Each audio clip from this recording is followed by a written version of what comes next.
June 15, 1960, quote, "The weapon which is being developed and is, as they say, in the portfolio of our scientists and designers, is a fantastic weapon." Khrushchev did not elaborate on the fantastic weapon in his 20,000-word address, but he said that now it is quite clear that the United States of America is not the world's most powerful military power. Interesting wording here. Leonid Brezhnev, what did he do? What was he involved in? What type of advanced weapons were they working on? Soviets urge arms race end. Moscow, Russia. This is from Des Moines Register, June 20th, 1975. Moscow, Russia. The party newspaper Pravda Thursday called for a halt to the arms race and repeated party chief Leonid Brezhnev's recent warning about the existence of a weapon even more destructive than the nuclear bomb. So now we're tying these two together, that they're doing R&D research on something more powerful than the atomic bomb, the hydrogen bomb, something completely different here. The Independent, August 21st, 1999. We want to look at what happened at the end of the life of Nikola Tesla. So this is directly from the article here. Mr. Fitzgerald of Alien Property Control then went to the hotel and took away all of Tesla's remaining property, which consisted of about 2 truckloads and articles where they were sealed and transferred to the Manhattan Storage and Warehouse Company in New York, where other Tesla effects, a further 30 sealed barrels and bundles, had been stored by Tesla since 1934. The alien property custodian then seized all of Tesla's effects on Saturday morning and called in naval authorities to make microfilm copies of all his papers. So why is the U.S. Navy interested in Tesla? What are they working on? And what types of systems is the United States Navy in conjunction with the Atomic Energy Commission? What are they working on that they haven't told us here?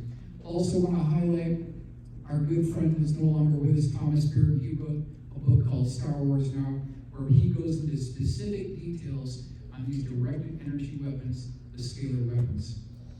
Who is the real threat here? Over 75 years of human aggression toward ETs without a major act of retaliation on their part shows significant restraint and a lack of hostility.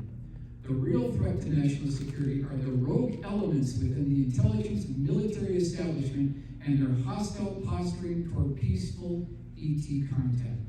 So now what I want to give you is some firepower on how you can decipher which one of these craft are ours and which one of these craft are theirs. Just some bullet items that you can go over here. So the following criteria bullet items can be used to identify man-made terrestrial-based UAP unidentified aerial phenomena. Number 1, test flights occurring on Thursdays. So reference Hudson Valley Boomerang. Aurora airquakes over Los Angeles, 10/31/91, 4/16/92, and 1/30/92. So what does that have to do with this discussion? Some of you may know that during the early 1990s, there were absolutely test flights of classified aircraft over Catalina Island, going over Los Angeles, heading toward Tonopah, directly into Area 51. These were on Thursdays mornings. Why Thursdays? Because Monday, Tuesday, Wednesday is pre-flight. Thursday is the actual test flight. Friday is debrief. Saturday, Sunday, there's nobody at the base. This is in the mid to early 1990s. And so that's why when you hear about one of these sightings taking place on a Thursday, there is a good possibility it could be one of ours. Next one, mechanical-looking understructure of craft consisting of tubes, pipes, and cylinders, also cross-beam and girder construction, similar in appearance to a truss bridge or erector set. Reference Hudson Valley Boomerang, 1982 to 1989. Also reference Belgium Triangle, 11/7/89 and 3/30/90. Yeah, that's true, because the Hudson Valley Boomerang had tubes, pipes, and cylinders on it. It had cross-beam girder construction. And during 1989-1990 Belgium Triangle Way, we had 5,000 eyewitnesses that not only reported a low-frequency electrical humming noise similar to an electrical transformer or sewing machine coming from these craft, but they also had these tubes, pipes, and cylinders on the bottom. So we've got secondary independent confirmation. Number 3, bottom of craft resembling stacked building blocks or Legos, Southern Illinois Triangle, January 5th, 2000. We'll talk about that a little bit later. Number 4, bottom of craft composed of what appears to be HVAC vents or grill work. Monique O'Driscoll, Kent, New York, 22683. She had a fantastic sighting, up close range with her daughter. Number 5, transparent or translucent panels on lower surface. Taconic State Parkway, this is 32483. Multiple people on the Taconic State Parkway pulled off to the side of the road, got out of their vehicles. We're talking hundreds of people here. They looked up and saw this absolutely huge boomerang-shaped craft hovering directly above the treetops, very low altitude, completely, almost virtually, totally silent, and they looked up and saw these composite panels, saw inside the panels, and it was this cross-beam girder construction. Number 6, multicolored flashing lights. Monique O'Driscoll, sighting 22683. So why would an ET craft need these multicolored flashing lights? Like the reds would go off, the greens would go off, the yellows would go off, all in sequence. Why do they need that? Next one, 8, low frequency humming noise, similar to an electrical transformer or sewing machine. Hudson Valley Boomerang sighting.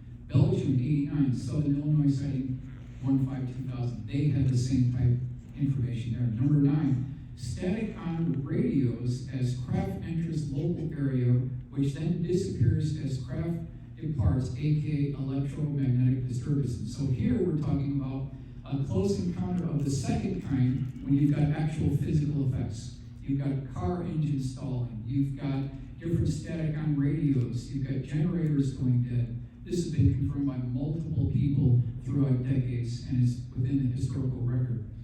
Number 10, high-intensity spotlights. We've got shining down from the craft. That was seen on the Hudson Valley Boomerang as well, these high-intensity spotlights. We'll go to 11 here. 180 to 360-degree flat turns as though spinning on a turntable. During the Taconic State Parkway sightings 83, this original B-2 looking craft with a single triangle trailing edge made this flat turn like it was on a turntable, and the lights within the bottom of the craft appear to be embedded into concrete. They did not differ whatsoever, so this is making a flat turn. 12, lights appear to be embedded in concrete as object rotates about vertical axis. Lights stay in complete formation relative to one another during turns. So if you have a group of pilots that are trying to fake a UFO sighting by flying in formation, they would never be able to do what the Hudson Valley Boomerang did. And we'll look at that too.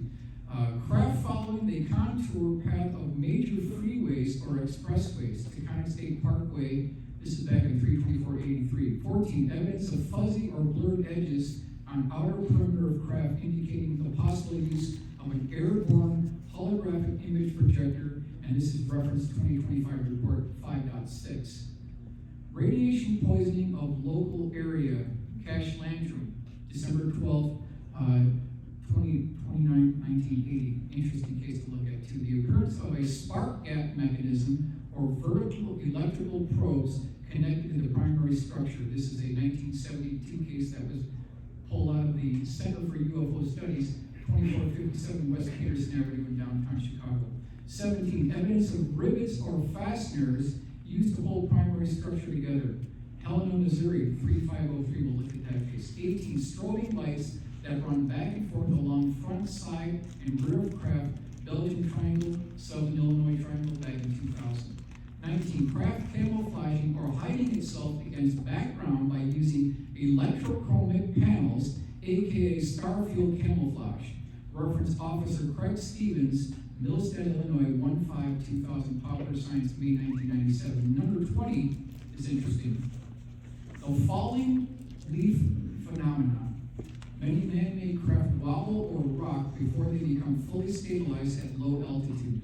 Report May 18, 1975, Ohio. Now, just so that you don't think I'm making this up, here's the Quad City Times, May 18, 1975. Several days later, in Adams County, Ohio, 2 police officers reported a huge UFO hovering some 200 feet above the ground, swaying in a familiar falling leaf motion. So here is the reference of this actual falling leaf motion. is we want to look at the historical legacy of gravity research. And we'll look at what the newspaper clips were telling us in the early to mid-1950s. This is Young Man Magazine, the historical legacy of gravity research. The G engines are coming. Young Men, November 1956. That's the newspaper clip. And they had this interesting graphic here. So you've got this man, he's got fatigues on, he's got a baseball cap. Here's this craft that's somewhat seamless, there doesn't seem to be any visible means of propulsion. There's no jet engines. There's a nozzle up front, but is this the atomic aircraft that we're talking about here? November 1956. Here's our full color rendering of what this craft may look like during the 1950s time frame. So, who are the defense contractors that are involved in this research, according to the newspaper clippings here? Amarillo Daily News, November 26, 1955. Aircraft industry firms now participating or actively interested in gravity include Greer of San Diego, Bell Aircraft of Buffalo, New York, Lear Incorporated of Santa Monica, California, Clark Electronics of Palm Springs, California, and Sperry Gyroscope of Great Neck, Long Island, New York. Amarillo Daily News, November 26, 1955. Centers where peer research on gravity now is in progress in some form includes the Institute for Advanced Study at Princeton, New Jersey, and at Princeton University, the University of Indiana School of Advanced Mathematical Studies, and the Purdue University Research Foundation. So not only do we have the defense contractors that are desperately trying to crack the gravity barrier, we've got universities all around the country that are doing the same thing in conjunction.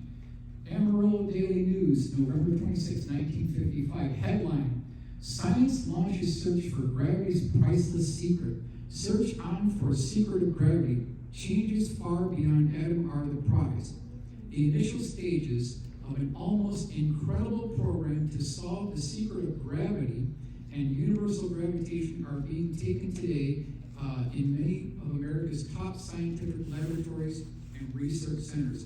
A number of major, long-established companies in the United States aircraft and electronics industries are also involved in gravity research. Scientists in general bracket gravity with life itself as the greatest unsolved mystery in the universe. So again, we're building the case that they will really desperately try to break this gravity barrier. Gravity studied as power source. New York Times, February 7, 1957. Jesse Vernon Honeycutt, a director and vice president of the Pentagon State Company, declared, quote, should the mystery be solved, it would bring about a greater revolution in power, transportation, and many other fields than the discovery of atomic power. That's how critical this is. Quote, for example, solving the mystery of gravitational force would be of tremendous import in the field of aircraft design, where the problem of fighting gravity's effects has always been basic. Experiments seek men to fly planes outside gravity. This is Amarillo Daily News, November 30th, 1955. The current interest in America's aircraft and electronic industries is finding out whether gravity can be controlled or canceled out is not confined to imaginative young graduates of engineering and scientific schools. Aviation as we know it is on the threshold of amazing new concepts. The United States aircraft industry already is working with nuclear fuels and equivalent to cancel out gravity instead of fighting it. This is Lawrence D. Bell from the Bell Aircraft Corporation. Either way, the Blue Book case, Air Force case, this is not one of my cases, the official Air Force Project Blue Book case. Eddie Laxon is an electrical engineer. He's going down the road, and hopefully we'll get this back up on the screen here. And it's about 5:05 in the morning, and he's got his headlights on. The sun is still coming up over the horizon, so it's still a little bit orange out. And all of a sudden, his beams of the car hit this craft, and he sees this strange bowling pin that's tipped up at 90 degrees. It's sitting horizontally, and we'll go off to the right here. On the far extreme right of the craft was a bubble transparent canopy that looked like it was taken off a World War II B-26 bomber. Just after that, there were two beaming spotlights that were protruding forward. There were another two beaming spotlights that were vertically going down toward the road. The whole craft was supported on what looked like pogo landing gear about 3 feet off the deck itself. Now, after the pogo landing gear on the forward section, there was an air stair door. And standing right next to the air stair door was a man, not an ET, not an alien, there was a man. He was wearing 2-piece military green fatigues. He had a baseball cap with his bill turned up. He was shining a flashlight toward the bottom of this air stair door. Above the air stair opening was a stinger or spire that swept back toward the tailing edge of the craft that terminated into an 8-inch diameter sphere, which is important. Just after this section, there was a 3.5-foot diameter port. This is a starboard window that was divided into 4 equal pie segments. And after that window, written in black letters vertically, TL4768 written on the side of the craft. At the very end of the craft, there were 2 control surfaces that appeared to be way too small to be aerodynamically efficient. So he is shocked at seeing this entire scene. Runs out of the car, goes back to the trunk, just about ready to open up the trunk when this military fatigued gentleman climbs up the air stair door. There's a high-pitched drilling noise. This craft levitates off the ground and takes off like a spark in a grinding wheel. This is back in 1966, long before Apollo 11. So here is his original sketch of what this craft looked like. You can see the air stair door. You can see his dimensions. You can see the TL476 written on the side of the craft. This is absolutely the clearest sketch from the gentleman himself that I could definitely find. This is definitely. Now, what's interesting here, if you look at the dimensions, he said it's 8 feet high and 75 feet in length. If that's true, then his drawing is out of scale. I mean, we got to give him credit. There wasn't any room. He couldn't go to 75 feet. So I took a look at this sketch very carefully, and then I considered the 12-page United States Air Force Project Blue Book report. I put those 2 together, and I came up with this drawing. It gives a real good, accurate representation of what this thing looks like. Now, I also would mention that this man wearing the 2-piece military green fatigues, he had ranking insignias or bars on his shoulders, indicating another piece of evidence this is a man-made technology. So, what is this spire here that we're seeing on this craft? A lot of these UFOs have prongs and protrusions out of them. They have spheres at the back end. What are these things? Is this just here? There has to be a reason for these prongs and protrusions. What is the purpose of this? So I started digging into electrical components, high voltage electrical components. If you look at a wind source generator, you can see on the right here, they have a discharge sphere, which helps to dissipate static electrical fields. Is that what Eddie Laxton was describing? Is that what he saw back in 1966? Here is his original map from Project Blue Book. This is the road where he saw it on here. You can see the intersection. I want to take you to the Google Maps. Here's the map where this thing actually took place. Now I'm going to take you within plus or minus 20 feet, or with this entire sighting went down.